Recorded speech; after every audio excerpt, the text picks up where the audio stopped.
Iran और America के बीच तनाव एक बार फिर बढ़ता नजर आ रहा है। अमेरिकी राष्ट्रपति डोनाल्ड ट्रंप के बातचीत के दावे को ईरान ने खारिज करते हुए कहा कि दोनों देशों के बीच किसी भी तरह की वार्ता तय नहीं हुई है। ईरानी अधिकारियों के मुताबिक दोहा में होने वाली यात्रा का मकसद अमेरिकी प्रतिनिधियों से मुलाकात नहीं बल्कि पुराने समझौते की समीक्षा करना है। वहीं अमेरिका का कहना है कि दोनों पक्षों के बीच बैठक होने वाली है। ऐसे में दोनों देशों के बयानों में विरोधाभास ने अंतर्राष्ट्रीय स्तर पर नई चर्चाओं को जन्म दे दिया है। तो चलिए आगे बढ़ते हैं और आपको विस्तार से बताते हैं कि आखिर क्या है ये पूरा मामला। दरअसल ईरान और अमेरिका के बीच लंबे समय से तनाव बरकरार है। हाल ही में स्ट्रेट ऑफ हॉर्मुज में दोनों देशों की सैन्य गतिविधियां बढ़ गई थीं, जिसके बाद बातचीत की उम्मीद जगी थी। लेकिन अब दोनों देशों की तरफ से अलग अलग बयान सामने आ रहे हैं। ईरान के विदेश मंत्रालय ने साफ कर दिया है कि अमेरिका के साथ किसी भी तरह की बैठक तय नहीं हुई है। ईरान की सरकारी समाचार एजेंसी फार्स ने भी इस बारे में जानकारी दी। ईरान के विदेश मंत्रालय के प्रवक्ता इस्माइल बगई ने प्रेस कॉन्फ्रेंस में कहा कि आने वाले दिनों में अमेरिकी पक्ष के साथ कोई बातचीत नहीं होगी। उन्होंने बताया कि ईरानी टीम दोहा ज़रूर जा रही है, लेकिन इसका अमेरिकी अधिकारियों से कोई संबंध नहीं है। बगई के अनुसार ईरानी टीम कतर इसलिए जा रही है क्योंकि वहां पहले से साइन किए गए समझौते की समीक्षा की जानी है। इस समझौते को एमओयू यानी समझौता ज्ञापन कहा जाता है, जिसमें 14 सूत्र शामिल हैं। फिलहाल ईरानी टीम एमओयू के अनुच्छेद 11 की समीक्षा और उसे आगे बढ़ाने के काम में जुटी हुई है। बगई ने कहा है कि अभी व्यापक और अंतिम समझौते को लेकर बातचीत शुरू नहीं हुई है। अंतिम समझौते पर चर्चा तभी शुरू हो सकती है जब एमओयू के कुछ महत्वपूर्ण अनुच्छेदों पर काम शुरू हो और उसमें लगातार प्रगति हो।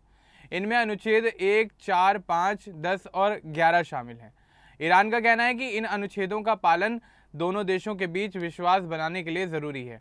अनुच्छेद 11 के बारे में जानकारी देते हुए इस्माइल बगई ने कहा कि इसके तहत अमेरिका को ईरान की फ्रीज की गई या प्रतिबंधों के कारण रोकी गई संपत्तियों और फंड को वापस करने की प्रक्रिया शुरू करनी होगी। इसके लिए ज़रूरी लाइसेंस और अनुमतियां भी जारी करनी होंगी ताकि ईरान अपने धन का इस्तेमाल कर सके। वहीं अनुच्छेद 13 के अनुसार इन 5 मुख्य अनुच्छेदों के लागू होने के बाद ही अंतिम समझौते पर औपचारिक बातचीत आगे बढ़ाई जाएगी। ईरान का कहना है कि पहले विश्वास बहाली ज़रूरी है। दूसरी तरफ अमेरिका का रुख इससे थोड़ा अलग है।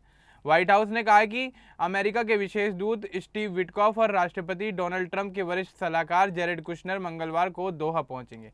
वहां ईरान के साथ बातचीत होगी। व्हाइट हाउस की प्रेस सचिव कैरोलिन लेविट ने फॉक्स न्यूज़ को बताया कि यह बैठक ईरान के अनुरोध पर हो रही है।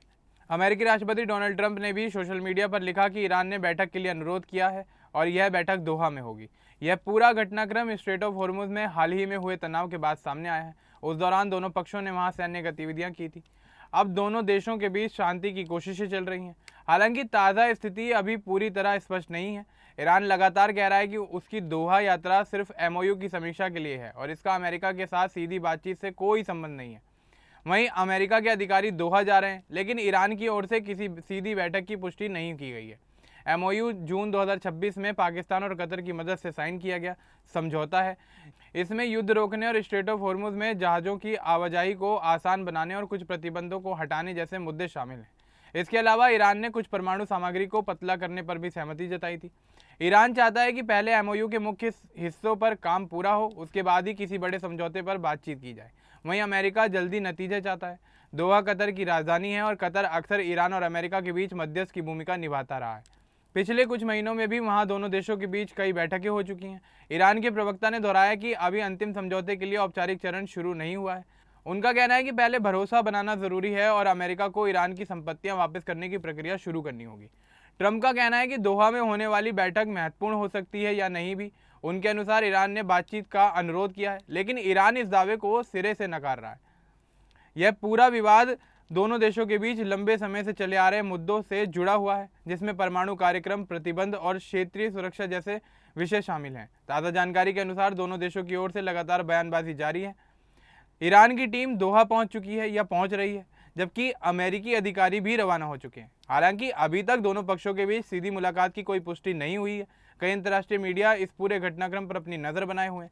अगर दोनों देशों के अधिकारी आमने सामने बैठते हैं तो तनाव कम होने की उम्मीद बढ़ सकती है। ईरान का मुख्य ध्यान एमओयू के क्रियान्वयन पर है। अनुच्छेद 11 ईरान की संपत्तियों से जुड़ा हुआ है, जिसके लिए अमेरिका को जरूरी लाइसेंस जारी करने होंगे। वहीं अनुच्छेद 13 में कहा गया है कि 5 मुख्य बिंदुओं के पालन के बाद ही अंतिम बातचीत शुरू होगी। स्ट्रेट ऑफ हॉर्मुज में तनाव के बाद यह कूटनीतिक प्रयास तेज हुए हैं।